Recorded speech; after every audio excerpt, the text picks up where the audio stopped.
What are the topics? Just shout them out. They don't have to be in order. The law. Talk about the law. And what unit was the law within? I don't know for sure. Okay, when you break the law, that's called Sin. Sin. That's right. We studied sin. And does anyone know the name of the study of sin, like the fancy name? Unit 5. All right. It's hamartiology.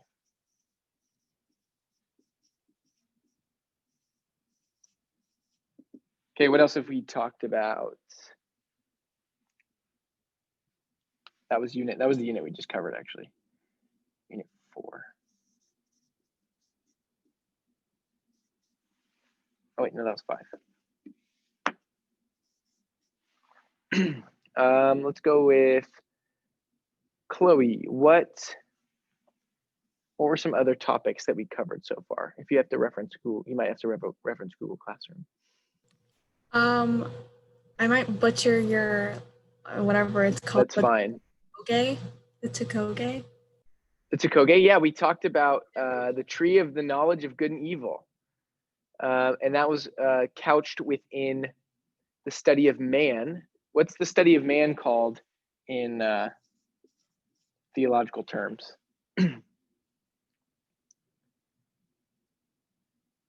Yeah, Rochelle. Anthropology or something like that? Yeah, anthropology. Good. It's not just a clothing store. Anthropology, that was what, unit 4? Good. What else have we talked about? Big topics in this class. We talked about sin. We've talked about man. We've talked about Bible's authoritativeness. Yeah, we talked about the Bible. We talked about scripture. So that was just doctrine of scripture. We didn't have a fancy name for it. So we'll just say scripture here. Keep them coming. What else? There's other topics. Theology proper. Yeah, theology proper. Okay, I'm going to start erasing these now. Theology proper. What is theology proper? It was like the study of God or like the attributes of God or something like that. Exactly. The study of God. That's exactly right. And we talked about the attributes of God. We talked about the doctrine of God in the Trinity. Good. So we got scripture. We talked about truth at the beginning, a lot of this class. Then we talked about scripture. Then we talked about God. We talked about man. Then we talked about sin. And now we are talking about Christ. Okay. So this is actually our unit 6. Okay. Unit 6 of the systematic theology course. And we are talking about Christology. Now, I already said what this is the study of, but someone just go ahead and repeat what I said. What is Christology? Study of Christ. Exactly. Good. Okay.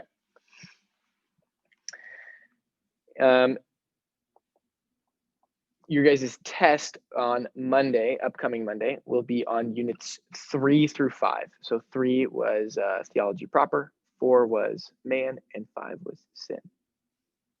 Any questions before we dive into the lesson for today? Okay.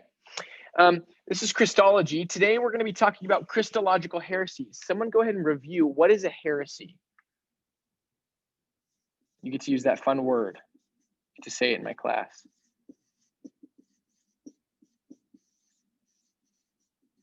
Colby likes this word. Something that's damnable. Yeah, exactly. So it's incorrect, false doctrine, false belief that's potentially damnable. Good. Colby loves that word. You start to wonder after a while, after he keeps bringing it up. No. Excuse me. Okay. And so there are some Christological heresies. One that we've already covered. Okay, where's my cap? It's on the pen. But I'm going to try to convince you that it is right. Here I go. Arius was this guy that was around in the 3rd century. Okay, and he loved logic and reason, and he thought about God. Okay, let's think about God. Maybe God could be pictured in a cloud. Okay, and he thought God is transcendent, meaning he is beyond creation. Okay, he's also God, and so he's not, and he sees this idea that God is spirit. He actually sees that in scripture. That is a scriptural idea that God is spirit. And then he looks at what some people were saying about Christ, and they're saying that Christ equals God. That's what some people were saying over here. Like big G God. Okay. And he said, no, Christ is not God, like eternally God, because God cannot become man. God is transcendent. He is immutable, meaning he doesn't change. He cannot change into becoming a man. Okay. He would never go down that low to being a man. Okay. This is a popular idea. And so he says, okay, but Christ is really important. There's a lot of verses about Christ being God-like, okay, where he says, I and the Father are one. He says, before the creation of the world, I am. Okay, these are some big statements about Christ's divinity. But he didn't want to say that Christ was fully God. So what did he do? Well, he looked at Colossians 15 here. Maybe he actually didn't look at Colossians 15. And he said, he is the image of the invisible God, the firstborn of all creation. Okay. So he's part of creation, but maybe he was just there at the beginning. Okay. So he would say that Christ was created as a lesser God or a divine being. He would say that he's created divine being.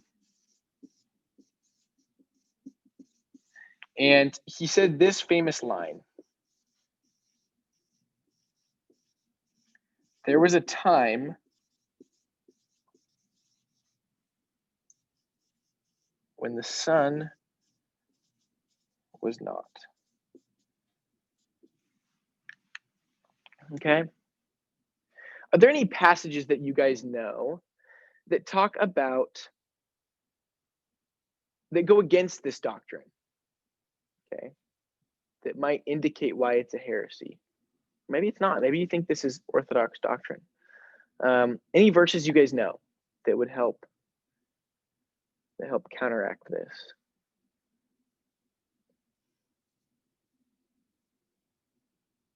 Maybe John 1. Does anyone know John 1? Yeah, Maddie, you know John 1? Go ahead and say the first 3 parts of John 1. Starts with in the beginning. In the beginning was the Word, and the Word was with God, and the Word was God. Okay, this word is talking about Christ, the second person of the Trinity. And Arius would agree. He says, yeah, the word is the second person of the Trinity. Okay, this word is Christ. Well, let's look here at the proper translation of Genesis, of John 1. The Jehovah's Witness provide this translation, just a little sidebar. In the beginning was the Word, and the Word was with God, and the Word was, Maddie, what does that say? You can read it. The Word was a God. Was a God. Okay, little g, by the way.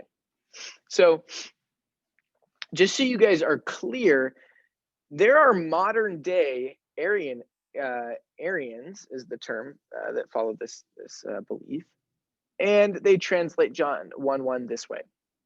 In the beginning was the Word was with God, and the Word was a God. Not God, was a God. All right, well,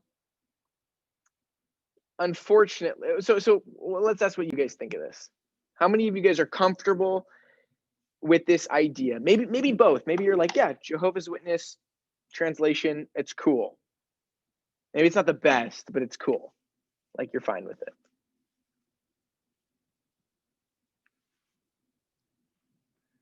I think Elise is raising her hand. I mean, we can't see her, but I'm sure she agrees that it's fine.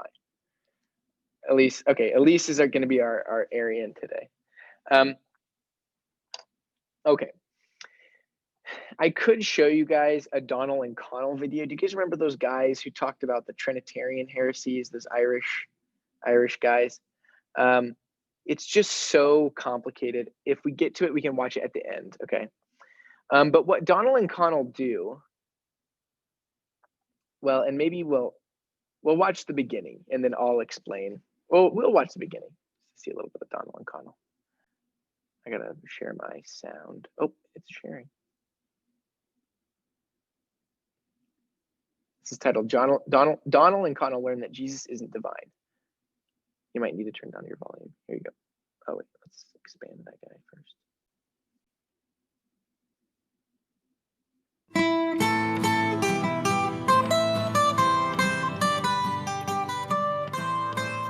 Okay, Patrick, so apart from this you have to call God Jehovah bit, are there any significant theological differences between us? Oh, no, nothing major. Just a couple small things. Like what? Like Jesus isn't God. Wow, you're really swinging for the fences at warmed over Arianism Stadium there, Patrick. Yeah, Patrick, go hell or go home, I guess. So tell us, O deniers of Christ's divinity, what do you make of John 1:1, which states, in the beginning was the Word, and the Word was with God, and the Word was God? Actually, the correct translation is, and the Word was a God, which only proves our point. For more information, please read some of our literature. How dare you, Patrick? What? You're talking to a couple of 5th century Irish peasants here. You know good and well we're both hopelessly illiterate. Yeah, Patrick, quit pamphlet shaming us. Wait, you can't read? Not a word.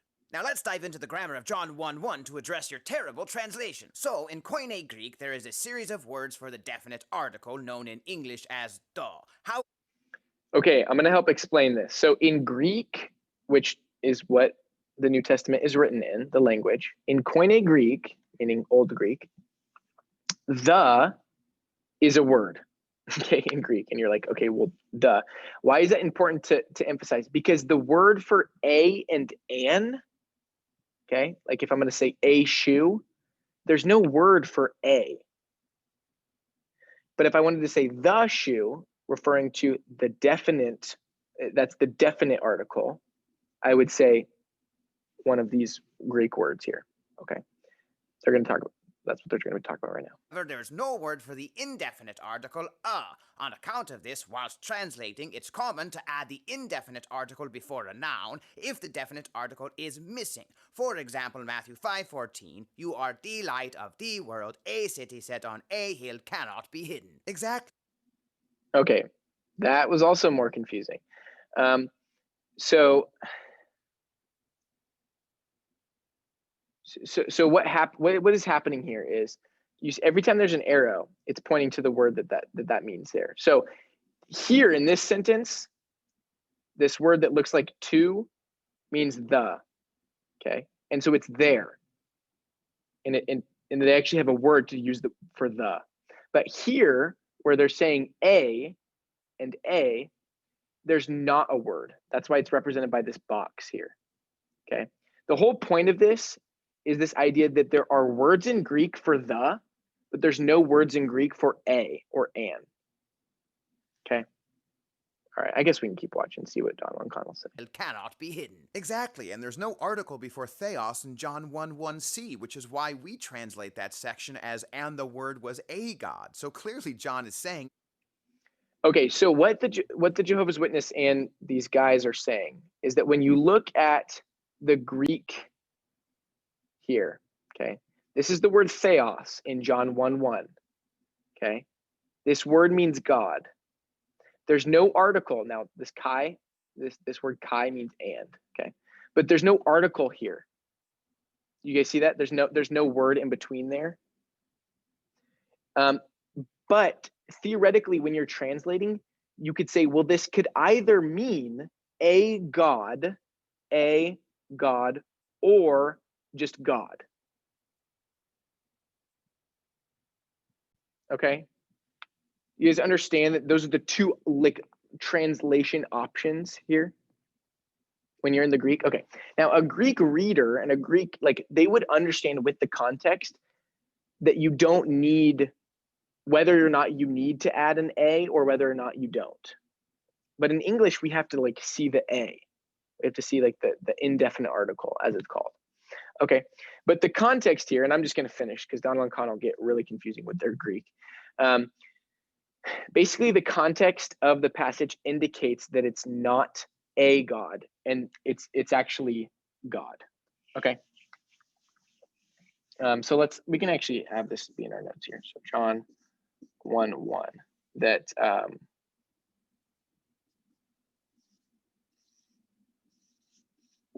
the a God would not be a good translation, and that God actually is a good translation. What context indicates this? Well, primarily the fact that it's a Jewish context. Why would a Jewish context indicate God over a God if it's written to Jews?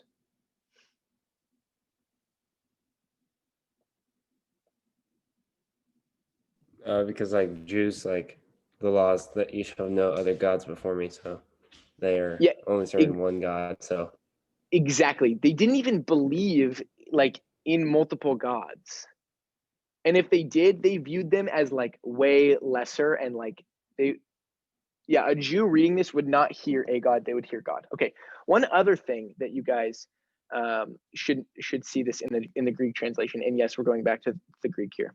Okay, I'm going to highlight the first time that the word God is used.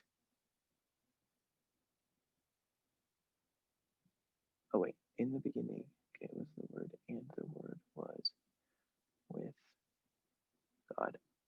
Okay, so you see that's ton theon. Okay, they actually add the article here. Okay, so what this article indicates is not that you're supposed to say, and the word was with the God. Okay, that's not what this is saying. This article is like supposed to indicate where it comes in the sentence, meaning it's supposed to come at the end of the sentence. Okay, so the article doesn't even indicate how you're supposed to translate it here. Like, it's just assumed that it's God. And if it's God here, it's God here. Okay, so the whole point of that, I know that's Greek and you guys don't understand that, and that's fine. But the whole point is it needs to be consistent in the passage. If you're going to translate in John 1, God, like if you're going to translate theos here as God, but you're going to translate theos over here as a God, that's just an inconsistency in your translation. Okay, that they're taking the same word that's in Greek and basically saying it means two different things. That's a problem when you're translating. Does that make sense? Okay, good. I did not plan to go into the Greek grammar of John 1:1 today, but how many of you guys felt like you somewhat followed that? Like you get the concept. Okay, good. That's Arianism. And there are modern day Arians. If I was to ask, what are the modern day Arians? You have a name for them. Jehovah's Witness. Does anyone go to a Jehovah's Witness church, temple? You're like, not going to admit it now. Okay. Well, you can pamphlet shame us later. I'm just kidding. I'm being mean now. Okay, there's a couple other heresies that I want to talk about. That was Arianism. Now I want to talk about maybe not. Maybe we got to talk about this one later. No, we need to. Okay, talk about Docetism. Okay, Docetism is pretty simple explanation, but it's got a big background that I'm going to explain to you. Docetism is this idea that the person of Jesus, Jesus Christ, was a spirit or like a ghost. Okay, that there's no material or physical. Okay, and so when you look at Jesus, let's say the apostles looked at Jesus, what are they seeing? They're just seeing kind of like this phantom Jesus, or this image of Jesus, or this spirit. Okay. What would indicate that this is not true? What biblical passages, what evidence can you point to say, well, no, Jesus wasn't a spirit. He actually was physical. Him dying on the cross. Okay. Jesus died. Yep, that's one. Perfect. What's others? There's a bunch. Oh, like when he comes back and like I forget which disciple but doesn't believe him at first, and he actually touches him. Yeah, Thomas says this. Okay, he says, "Feel my side." Now, I don't think Thomas ever did, or at least he's like, "No, I don't even need to." But basically, yes, Jesus was physical. Okay, and he's actually asking, and Thomas said that. He said, "I'm not gonna believe that he's raised until I touch his side and see the holes in his hands." Okay. Some other evidence, some like less important, but for this heresy goes directly against. Jesus ate. Okay. People touched him in his cloak. He walked around, basically. He slept. These are all physical things, very material. Okay. Okay, good.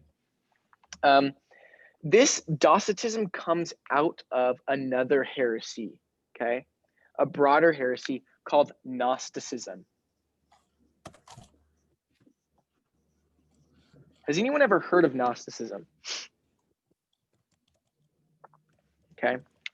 So just so you know, Docetism is an outcropping of Gnosticism. And it's this idea that flesh and material things and physical things are evil. And spiritual and immaterial things are good. Okay.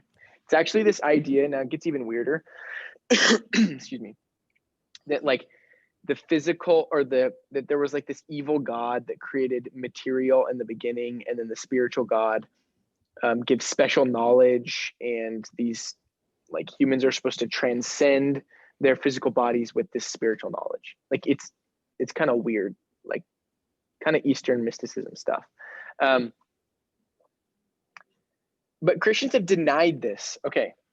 They have said, no, physical is good. Like, and spiritual actually can be bad. They would say that physical can be both good and bad, and spiritual can be both good and bad. Does that make sense? Like the fall and sin affects our physical bodies, but it also affects like the spiritual world or side of things as well. Okay. And so this is the whole idea of like, yeah, there's demons. Like that doesn't, like physical, spiritual is bad. It's physical and spiritual are actually inherently both good. Okay. But they have both been marred by the fall and by sin and by corruption. Okay. So why would it make sense that Docetism is an outcropping of Gnosticism?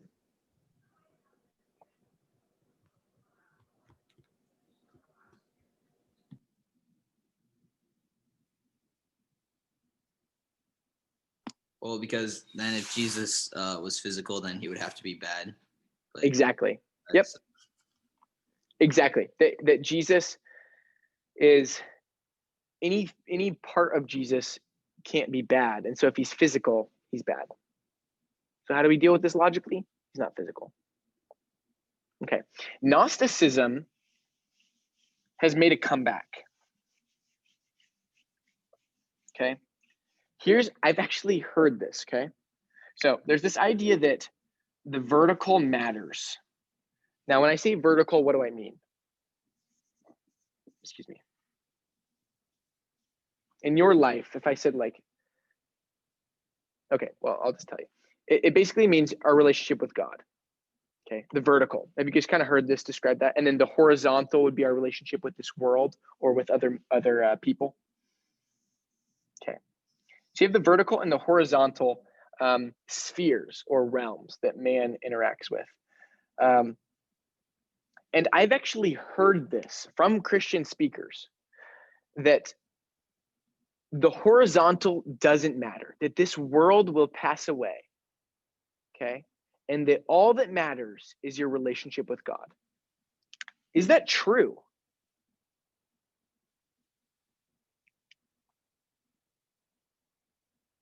What do you guys think?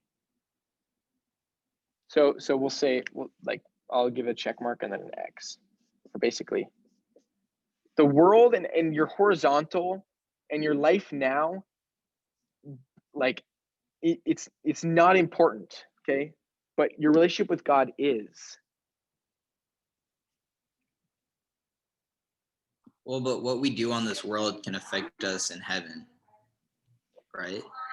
Yeah, exactly. So that's part of it.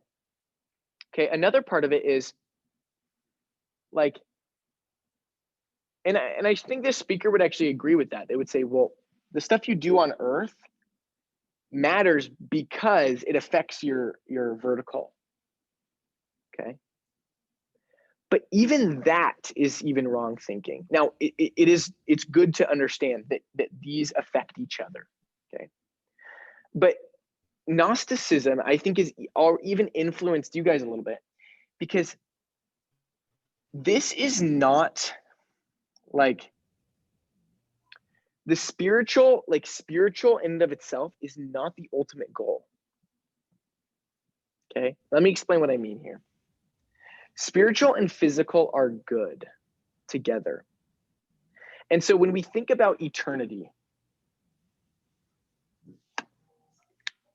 okay, what does eternity involve? Does eternity involve spiritual or physical? Well, it's a false dichotomy. Eternity involves both of these. That your job, okay, that you will actually have a job in eternity, that you will have you will eat in eternity, you will have physical friends, you will walk around, you will there's rivers and cities and towns, and there will be culture in eternity. Okay, that this idea that our goal is to go and float up in heaven and play harps and float around on clouds and sing all day, that is not heaven. That is not eternity. Eternity is this, that the right relationship between God as man is right, and that's good, the spiritual, but also that the physical that's in this world is made new and made good and made right. So what is eternity going to be like? It's going to be like now, but everything good instead of mixed. Does that make sense? Do you guys see how Gnosticism has crept into, I'll even say it, American Christianity? I don't know why I think that was going to be controversial. Yeah, because is this important? Yes. But do we sometimes emphasize this at the sake of our jobs, or at the sake of our relationships, or at the sake of only looking for these spiritual experiences? Absolutely. Absolutely. Adam was not commanded to meditate in the garden. He was commanded to rule. Okay. And it's consistent for us as well. All right. I've kept you guys over your time. We'll continue our discussion of Christological heresies and proper Christian understanding of Christ on Wednesday. Before you leave, though, you guys have a test on Monday. Is your study guide already posted? No, I'm going to post your study guide, okay? And you have a cohort on Thursday if you want to come. Okay, now I know that was a lot of information. The cohort will be to study for the test. There'll be a review game, okay? All of that is on Google Classroom if you have questions. All right, we'll see you guys later. Thank you. You're welcome. I think